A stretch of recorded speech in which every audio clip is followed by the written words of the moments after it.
We encourage all of our clients to get set up on Google Search Console. It gives you feedback for your website directly from Google as far as how your site's performing in search results. It gives you technical feedback. Few tools give you better information than Google Search Console. However, one issue that we do run into from time to time is our clients receiving messages from Google as far as warnings about pages not being indexed. And I know that can be concerning. A lot of times, though, it's just noise. And I'd like to walk you through some of the common errors that you get and some quick tips on how you can look at these and see if they're serious or not. So let's get into it. All right, so here's one of those emails from Google that scare everybody unnecessarily. So you can see here, new reason preventing your pages from being indexed. Duplicate, Google chose different canonical than user. That's probably nonsense to you, but let's click into this open indexing report here and see what we're dealing with. This will take you to the Pages report in Google Search Console that will load here momentarily, and you can see we've got all kinds of issues according to Google, but a lot of these aren't things that you really need to be concerned with because they're actually working correctly. Not being indexed isn't necessarily a bad thing, and that's one of the things we're going to discuss right now.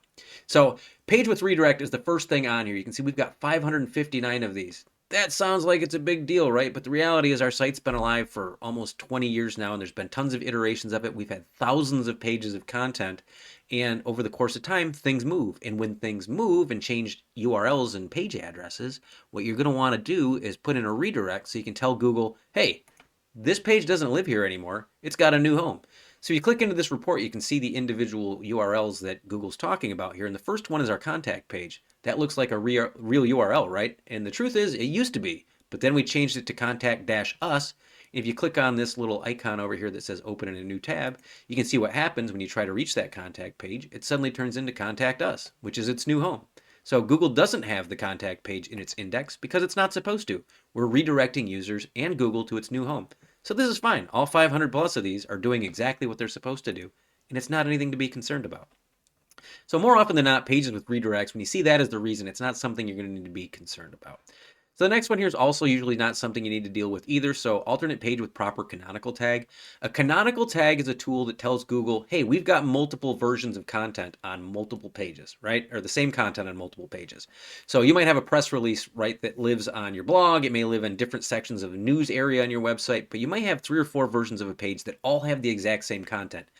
Google doesn't have time for that. It doesn't want to try to decide which 4 of those pages it should put in its index because only one of them is really going to matter, and it doesn't want duplicate instances in its index. It just needs one.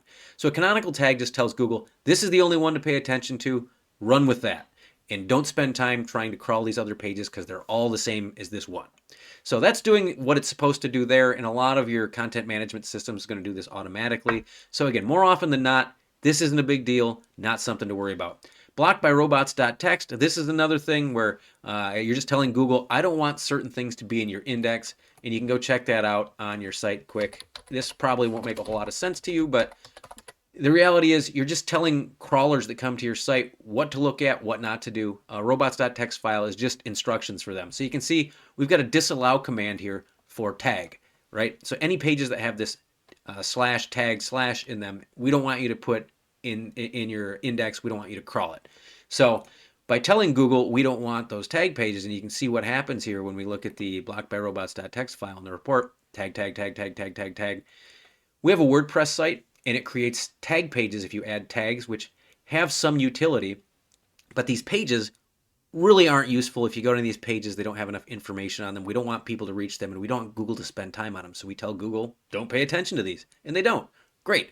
So you want to take a look at this and make sure that you didn't accidentally block some pages that make sense. If you see your service pages in here, you want to go fix your robots.txt file ASAP because you want Google to find those. But more often than not, you're just telling Google that we don't want you to pay attention to this stuff, and that's fine. That's exactly why that robots.txt file is in place. Now, here's the next one. This is something you really want to pay attention to. If you've got errors that are 400 errors or 500 errors, like this not found 404 error, these are things you're going to want to look into because these might be real problems. So we redid some service pages not long ago on our website, and we were supposed to have put in place 301 redirects for all of the service pages that went away. And you can see the second thing listed here is the services page for Google penalty recovery. And if I click on this open in new tab icon over here, you can see that our Google penalty recovery page is no longer here. And unfortunately, there's no redirect sending it to a new service page, which is where users should reach.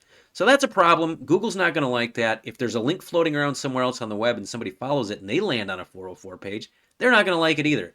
So that's just bad business. You want to clean that up. We'll go in and put a redirect in place and make sure that is working better ASAP.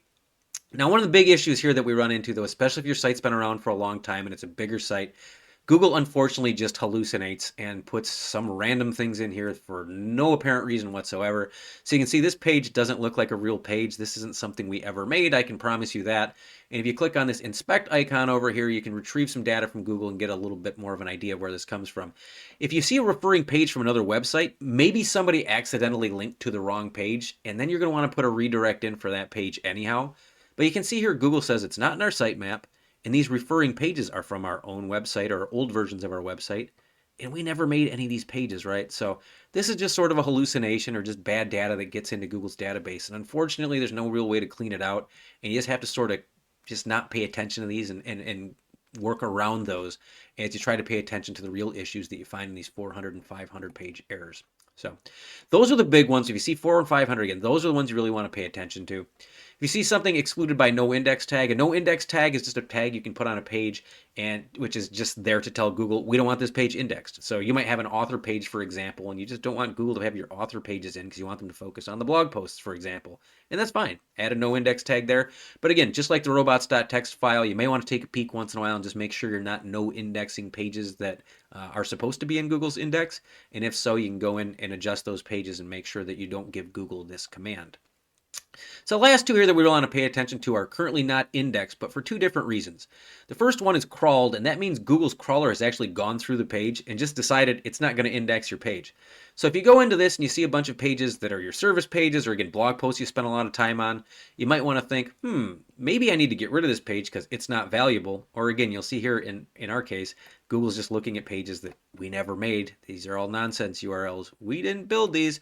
But if you do see something like dental internet marketing basics. So if this was a page that we spent a lot of time on and Google's not indexing it, I might want to go in and say, I need to improve this page. What can I do to better that? Or if it's an old page that we don't really care about anymore, you might want to just get rid of it and redirect it to a more recent or better version of a page on that topic.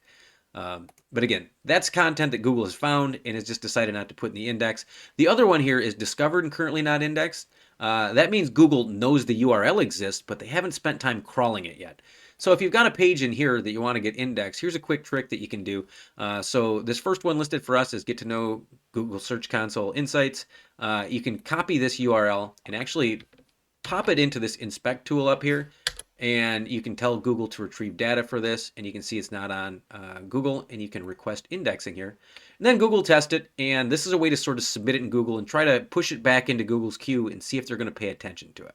So again, those are some quick ideas of ways to deal with these Google error messages. I know they're a pain, but hopefully with a little bit of extra knowledge here, you can realize that they're not always the end of the world, but there are some occasionally useful things that you can find in terms of errors, and hopefully this video helps you make sense of those. If you need some more help with it, feel free to reach out to us at NetVantage. We're always happy to help with these sorts of issues.